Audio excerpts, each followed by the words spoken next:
The Chartered Institute of Personnel Management of Nigeria, CIPM, will promote excellence and regulate the ecosystem for people management. Sir, can you hear me? Value for sustainable Yes, I can. organizations and nations. As the apex regulatory body for the practice of human resource management in Nigeria, we ensure continuous development and maintenance of professional competence of over 12,000 members across the public and private sectors of the Nigerian economy. We'll help you drive through human resource challenges in the workplace by providing tools, resources, and solutions that align with best practices. Become a professional and develop your competencies as a professional. Join us today. Visit www.cipmnigeria.org to get started. We deliver value through people. Join the conversation on the most relevant issues affecting the workplace, as well as the human resource patterns being positioned to solve them on The Office. Get notifications on available job listings and advice on how to apply from featured experts in the industry every Thursday from 4:30 p.m. to 5 p.m. Only on Lagos Talks 91.3.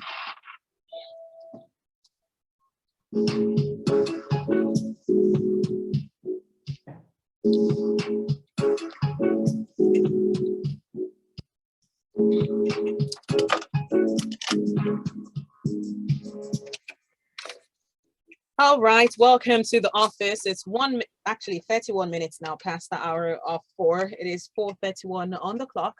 And joining me today on The Office is my special guest. And I already told you what we will be talking about. But for those who are just tuning in right now and ready to get their weekly dose of conversations about The Office and how you can make the best out of your career, well, stay tuned because it's about to get very interesting. Remember that The Office is proudly brought to you by the Chartered Institute of Personnel Management of Nigeria, CIPM, and Lagos Talks 91.3. And today we'll be discussing the topic, managing difficult colleagues. Colleagues can be difficult as well, not just your bosses, right?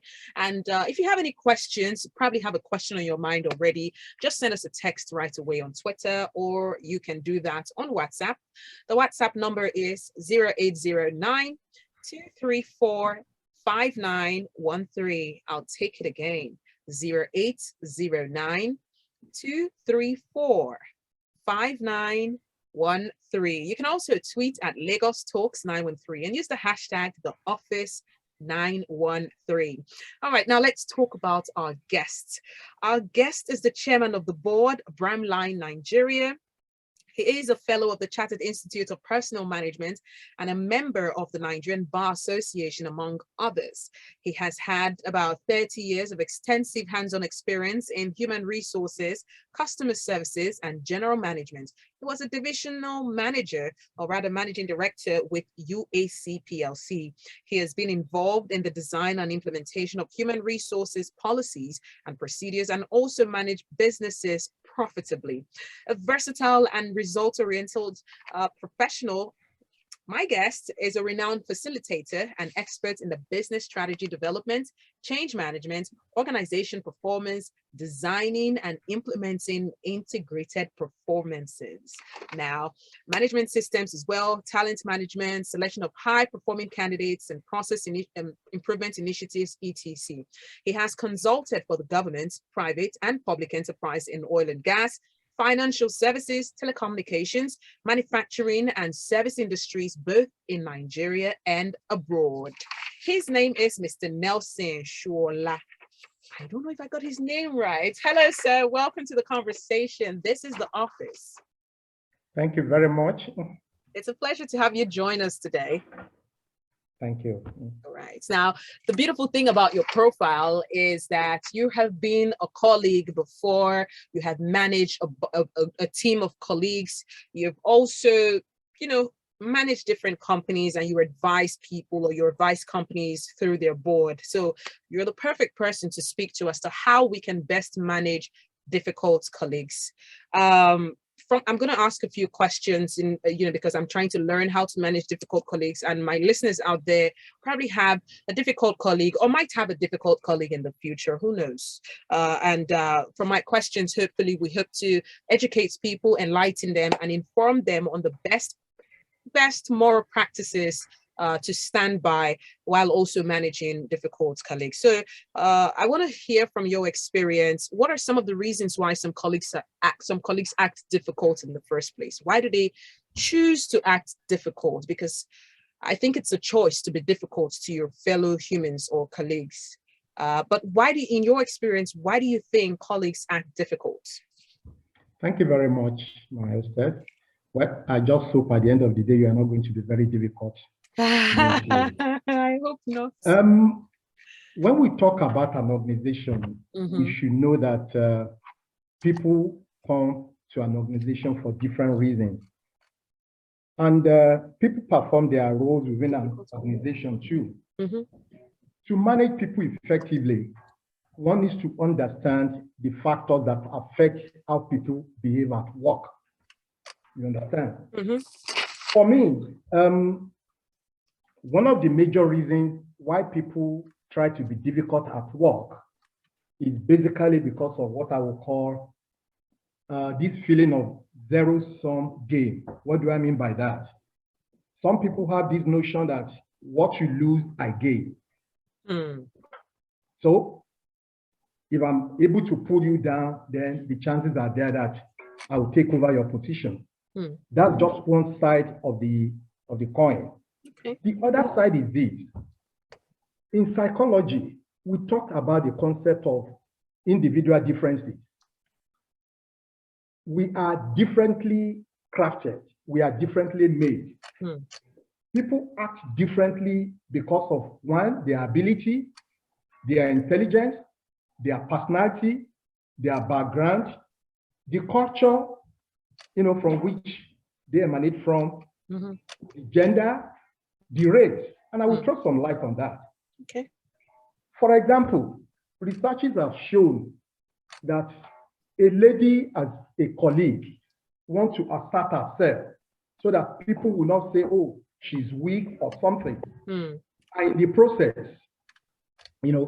some of them, I'm talking generally now, could be difficult or could be perceived to be difficult.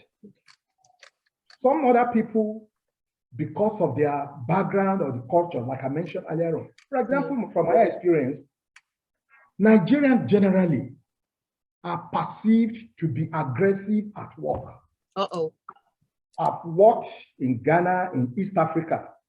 And when you compare a typical Nigerian vis-a-vis his Ghanaian counterpart, you will see that whereas the Ghanaian is a bit laid back, a Nigerian, wants to get things done almost immediately. And in the process of wanting to get things done immediately, you don't mind at times stepping on toes and, treating people anyhow, which shouldn't be. So these are some of the reasons why people act or are perceived to act in a difficult manner at work. Right. Okay. So, but let's talk about bringing somebody down, because I think that is one of the key motivation as to why people might step on each other's toes. I can understand culture, I can understand personality. Sometimes these things are done without them, without the offender knowing that they're doing it, until they learn, until they nurture themselves, until they get to know themselves or get feedback from people. Then they can question why they do the things they do and change. But some people are actually 100% aware of what they're doing. And do you think this might have a lot to do with the organization, or it's more about the personalities only? Does the organization play any role in making a company feel very competitive, playing politics, or doing anything necessarily that can actually have some colleagues clashing without them knowing as well? What are some other key factors or roles that a company plays in enabling these environments for colleagues to be difficult to one another? I think you hit the nail on the head that the organization could be contributory in this rat race, so to say. And that's why the structure, the reporting line are very, very important. a situation where the CEO, for example, deliberately encourages everybody to be reporting to him or her. What you notice is that people try to outdo themselves because everybody wants to be seen as being nice. And since that's the ultimate in the organization, of course, there will be this tendency for people to want to run down themselves or to want to shine, you know, so that the boss man can really notice them. So the structure of the organization could be contributory. In addition to that, some people, like I said earlier on, are naturally competitive by nature. Okay. They want to dominate. They want to, yes, being assertive is good, but when it's not tending towards a negative side, then of course, it's not something that is encouraged. So to answer your question directly, the individuals as well as the organization could play a role in this factor we're talking about. All right.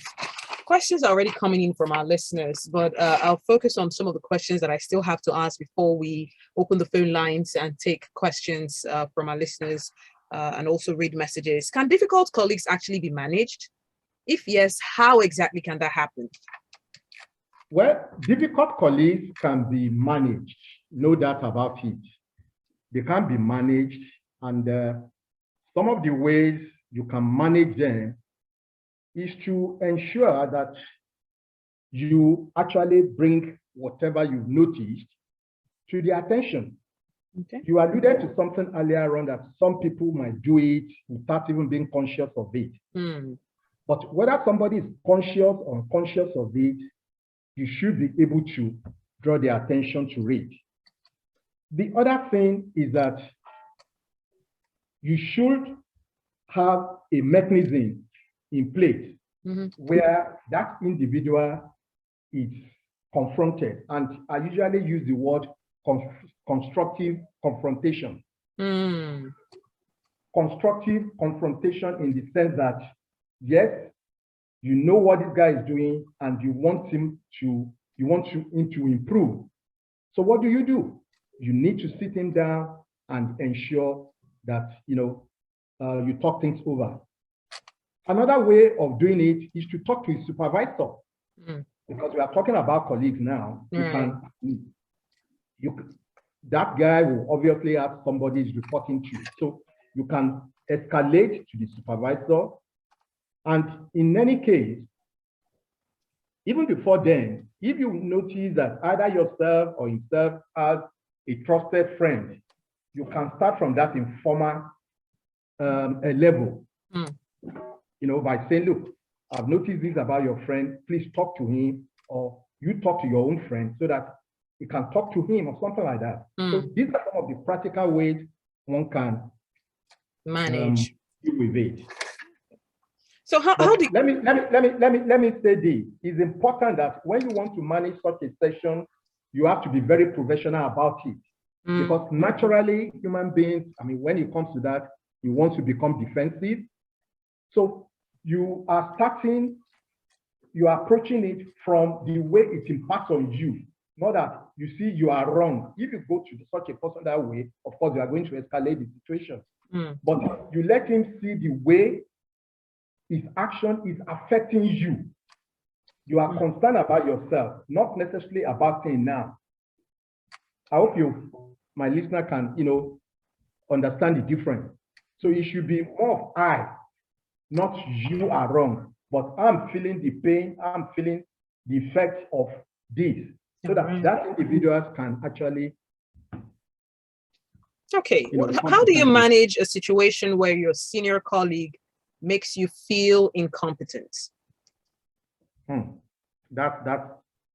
Well, the first thing is for you to do what I will call self-examination. Okay. Self-examination is very, very important. What the boss man is saying, is it actually true? Of course, if the answer is yes, then you need to work on yourself. So it's very, very important.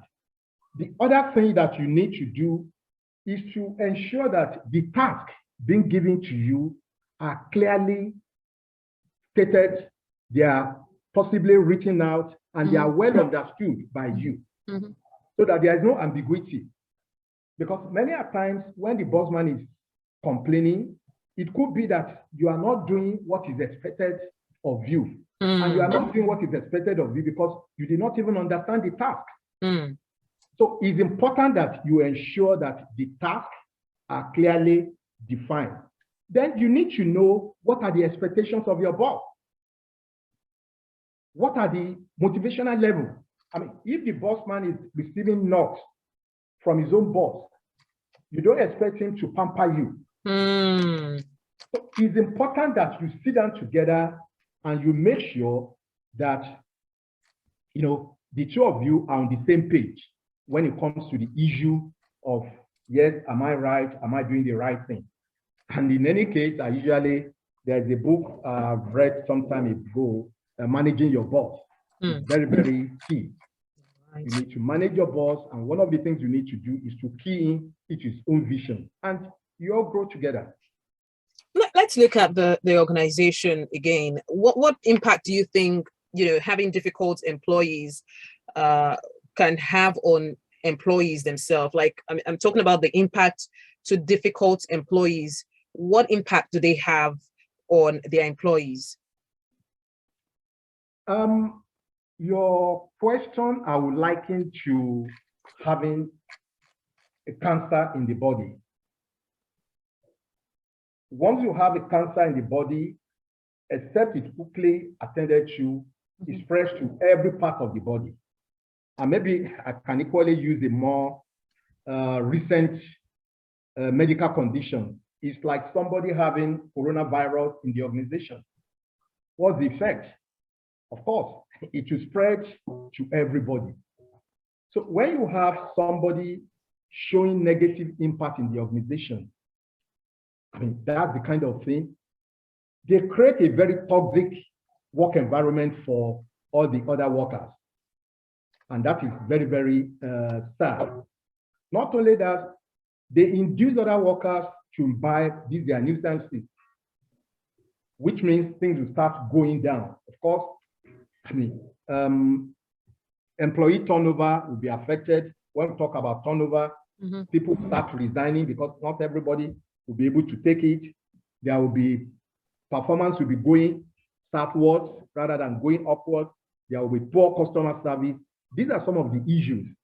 And that's why, like I advocated, such should be dealt with once it comes to the attention of management. You have to deal with it immediately. If not, spread and the organization is worked off for it. All right. So what about the HR? Let's talk about the HR right now. What can the HR do to manage situations where an employee formally reports a difficult colleague?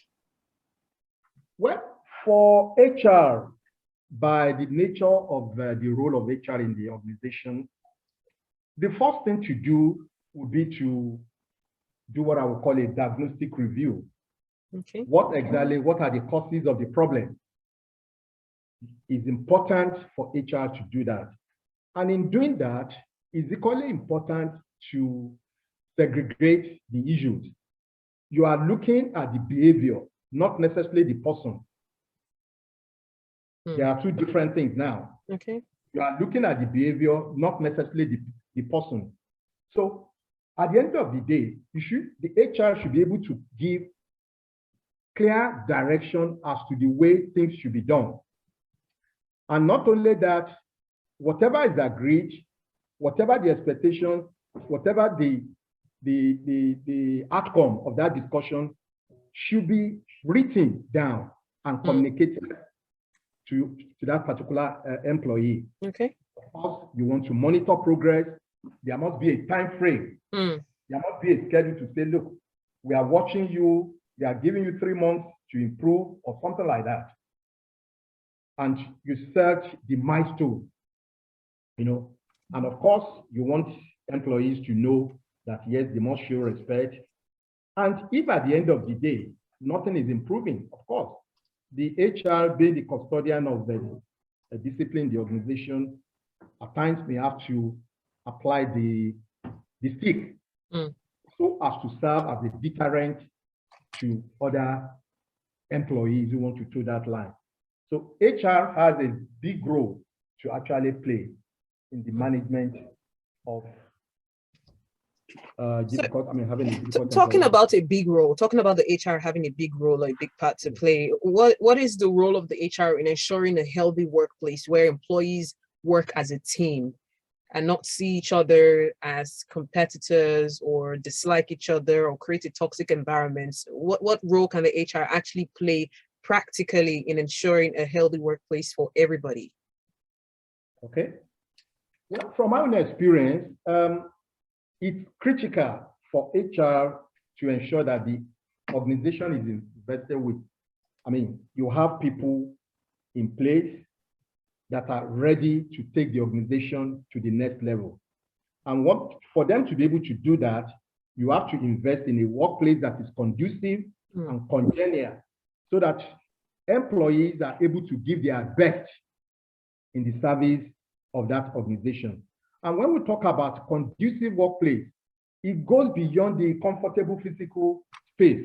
No, they should strengthen what I would call office ties. You should be able to, I mean, for example, instead of you writing memo, you start from there. Why don't you walk to your colleague who's at the other side, you know, to get things discussed? You have to create an atmosphere whereby people, the normal thing is to say, thank God it's Friday. But you create an atmosphere where before you realize it, everybody is saying, thank God Monday has come again. Because everybody is looking forward to going back to work. So practically, one of the things that HR needs to do is to ensure that everybody is well grounded in team building skills. Team building skills is important. Then there's what we call interpersonal relationship skills. It's equally very, very important. And these are some of the things that you can equally do at the point when you are bringing people in. It's not just only their ability, their intelligence you are testing. You should equally be able to see who are the people who can work as a team, who are the people who are lone rangers. So it must be a value-based recruitment. It must be a value-based system of bringing people into the organization. It's very, very important. Of course, it's equally important that we put in place a good grievance procedure channel in the organization so that when people are aggrieved, where do they go to? It's very important because at times you say people are difficult, it could be as a result of what I would call bottled up emotions. So, but if there are channels where people can dissipate and they can express whatever is bottling them, then half of the job is done.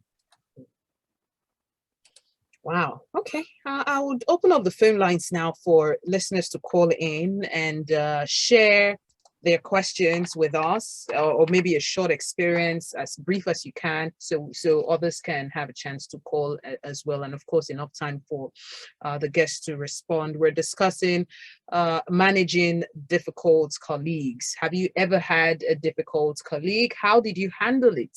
Are you currently having a difficult colleague? Do you have a question? Have you learned something new today? Do you have further questions? Call the phone lines to ask. It's 0809-234-5913, 0809-191-3913, 0809-222-0913. And of course, you can send a message on WhatsApp, 0809-234-5913, or tweet at Lagos Talks 913 to join the conversation. Here is a tweet from John Odubi, and he's saying, how can one handle a colleague who would always leverage on someone's time in terms of putting him or her through something, but has taken it to an uncomfortable level? I don't know if this message is clear enough, but do you by any chance understand? Well, I mean, the only thing I could deduce from what he's saying is about time management.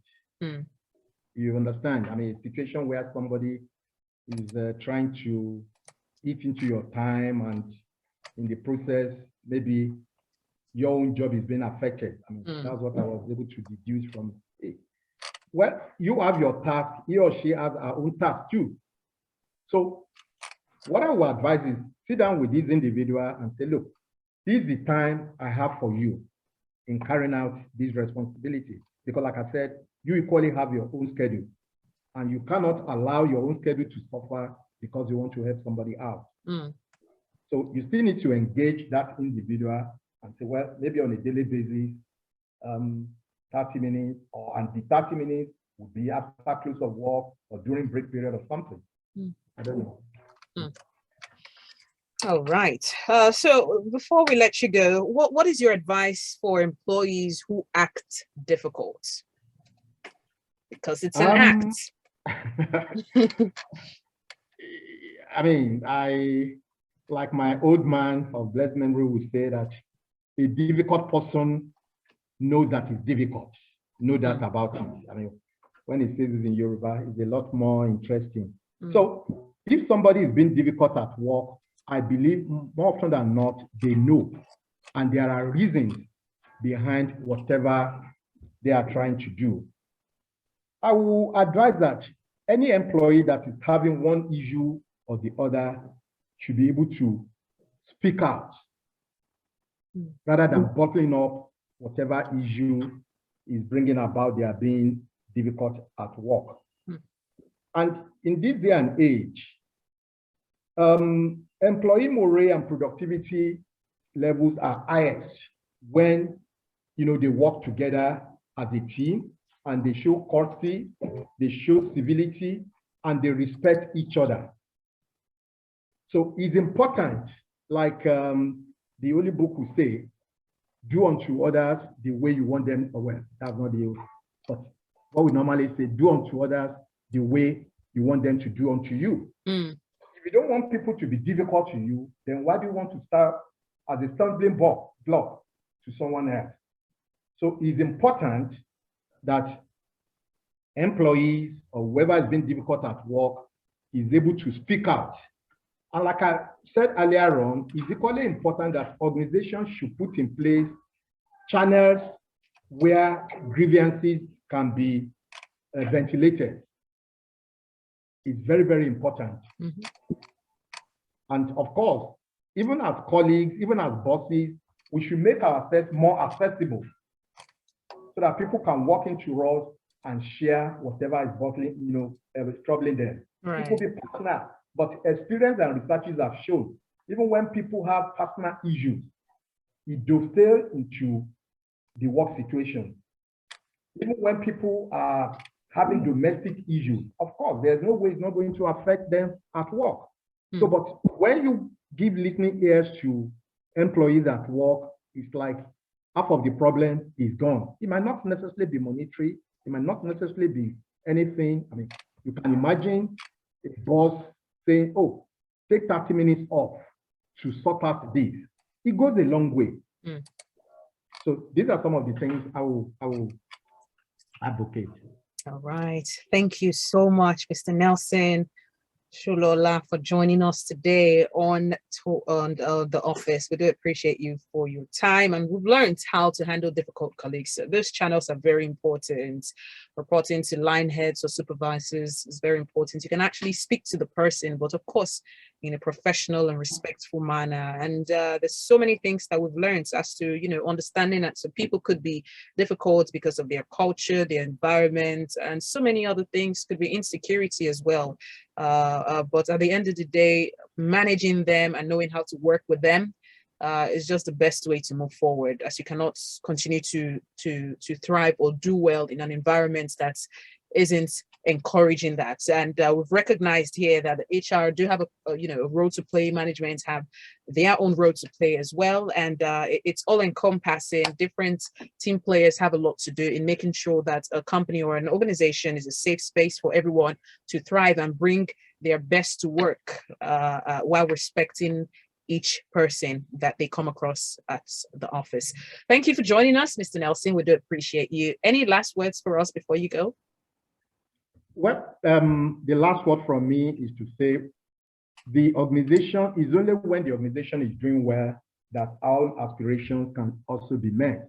So we should do everything within our power to ensure that we continue to give in our best, we continue to cooperate, and we continue, to increase productivity so that the organization can do well too. Thank you very much. Thank you very much. Have a beautiful day. Coming up next is critical thinking. Don't go anywhere.